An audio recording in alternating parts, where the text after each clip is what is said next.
سلام دوستو، ایک اہم سوال جو زیادہ تر لوگوں کے ذہنوں میں آتا ہے کہ کیا بجلی انسان کو پکڑتا ہے یا انسان بجلی کو پکڑتا ہے۔ تو آج کی ویڈیو میں ہم پریکٹیکل میں یہ دیکھیں گے کہ کیا بجلی یعنی کرنٹ جب کسی انسان کو لگتا ہے تو آپ نے دیکھا ہوگا کہ لوگ کہتے ہیں کہ پلا کو بجلی نے پکڑ لیا، اور تب تک نہیں چھوڑتا کہ جب تک وہ بندہ بے ہوش نہ ہو جائے یا خدا نخواستہ مر نہ جائے۔ تو آج کی ویڈیو میں ہم اس اہم سوال پر بات کریں گے کہ بجلی انسان کو کیسے پکڑتی ہے۔ دوستو، یہ جو آپ دیکھ رہے ہیں یہ کرسٹل وولٹیج جنریٹر ہے۔ یہ تقریباً 5-6 ہزار تک وولٹیج کا ایک سمال سگنل پیدا کرتا ہے۔ تو اس کی مدد سے ہم پریکٹیکل میں دیکھیں گے کہ بجلی انسان کے اعصاب پر کیسے اثر کرتی ہے۔ دوستو، ہوتا کچھ یوں ہے کہ جب کوئی انسان کسی ننگے وائر یا بجلی کے زد میں آتا ہے تو اگر دیکھا جائے تو یہ بات مشاہدے میں آئی ہے کہ بجلی نے انسان کو پکڑ لیا ہے، لیکن ایسا بالکل بھی نہیں ہوتا، بلکہ انسان بجلی کو پکڑتا ہے۔ دوستو، جب ہم ہاتھ پاؤں ہلاتے ہیں تو اس کے پیچھے اعصاب کا ایک جال ہوتا ہے، اور یہ اعصاب الیکٹریکل سگنلز کے ذریعے کام کرتے ہیں جو کہ دماغ کے ذریعے ان کو بھیجے جاتے ہیں۔ مثال کے طور پر یہ میرا ہاتھ ہے، اس کو میں بند کرتا ہوں تو اس کو بند کرنے کے لیے جو الیکٹریکل سگنل ہوتا ہے وہ دماغ سے ملتا ہے، اس طرح کھلنے کے لیے بھی ملتا ہے، وہ اعصاب کے ذریعے ہاتھوں تک پہنچتی ہے۔ انسان کی اپنی جو بجلی ہوتی ہے اس کی وولٹیج بہت لو ہوتی ہے، 0.6 وولٹ تک ہوتی ہے، اور اگر آپ نے ای سی جی میں دیکھا ہوگا تو اس میں بھی دل کی دھڑکن کو برقرار رکھنے کے لیے جو سگنل پاس ہوتے ہیں تو وہ آپ نے گراف میں دیکھے ہوں گے۔ تو اس طرح ہمارا سارا جسم الیکٹریکل سگنلز پر چلتا ہے۔ تو جب انسان کسی بیرونی بجلی یعنی ہائی وولٹیج کے زد میں آتا ہے تو ہوتا یوں ہے کہ جو انسان کے اپنے اعصاب ہوتے ہیں یا اس کو جو ملنے والے سگنلز ہوتے ہیں الیکٹریکل سگنلز ڈسٹرب ہو جاتے ہیں اور وہ ہائی جیک ہو جاتے ہیں، یعنی وہ کام کرنا چھوڑ دیتے ہیں،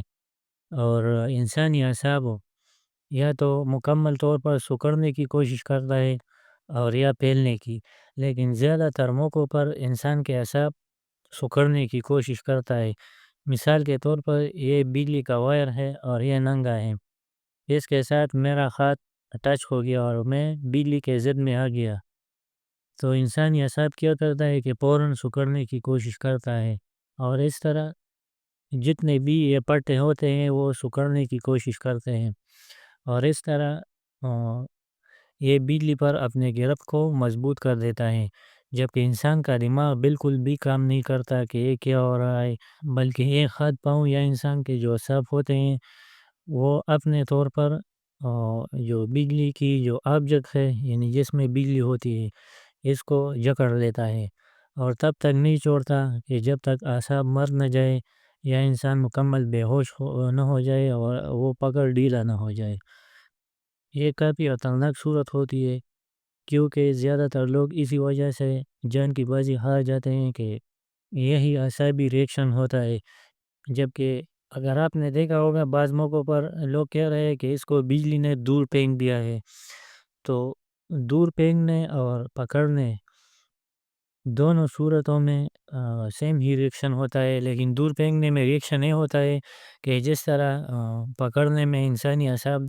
جکڑنے کی کوشش کرتا ہے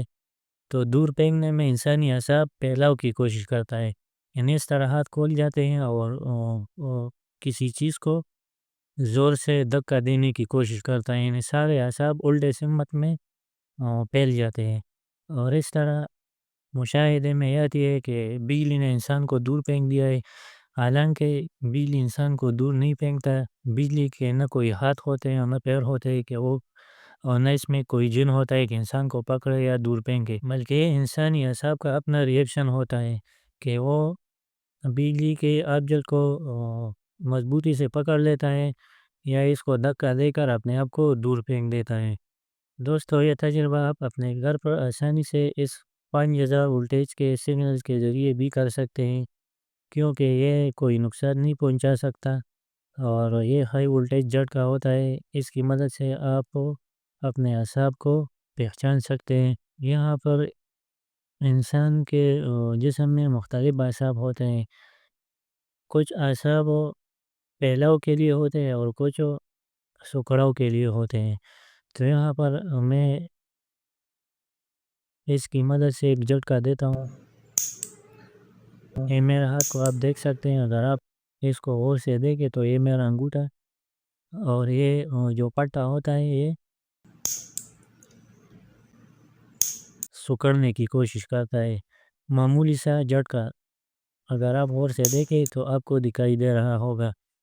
آپ اگر سارے انگوٹھے کو دیکھیں،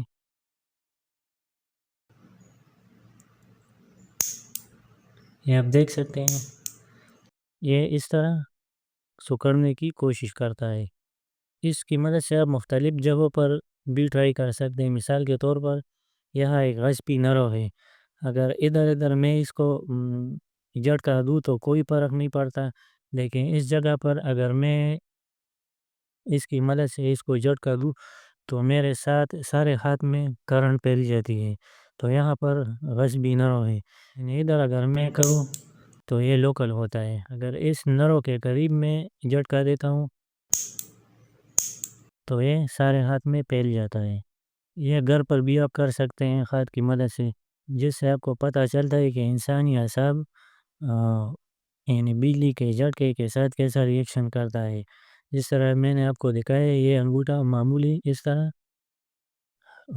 سکڑاؤ کرنے کی یعنی اندر کی طرف سکڑنے کی کوشش کرتا تھا۔ یہ سگنل چونکہ ہائی وولٹیج ہوتا ہے لیکن انتہائی کم وقت کے لیے ہوتا ہے، یعنی ملی سیکنڈز کے لیے ہوتا ہے، تو اسی وجہ سے یہ نقصان بھی نہیں پہنچا سکتا، اور اس کا ریئیکشن بہت تھوڑا ہوتا ہے۔ اگر اس جگہ پر یعنی یہاں جو عصب ہوتا ہے، اگر اس جگہ پر کوئی ہائی وولٹیج والا تار لگ گیا اور انسان کو کرنٹ لگ گیا تو یہ انگوٹھا مکمل اس طرح سکڑنے کی کوشش کرے گا۔ اس طرح کچھ پھیلاؤ والے اور کچھ سکڑاؤ والے اعصاب ہوتے ہیں جسم کے مختلف جگہوں پر، تو جو کوئی حصہ زد میں آ گیا تو وہ وہی ریئیکشن کرے گا۔ اگر سکڑاؤ والا زد میں آ گیا تو انسان کا جو ہاتھ ہے یا جو پیر ہے یا جو بھی حصہ ہے وہ اسی چیز کو مضبوطی سے جگڑ لے گا، جو کہ جان لیوا بھی ہو سکتا ہے۔ تو دوستو، امید ہے آپ کو اچھی طرح سمجھ آ گیا ہوگا کہ بجلی انسان کے اعصاب پر کیسے اثر کرتی ہے۔ اگر ویڈیو اچھی لگی ہو تو لائک اور شیئر کریں، اور چینل کو سبسکرائب ضرور کریں۔ والسلام۔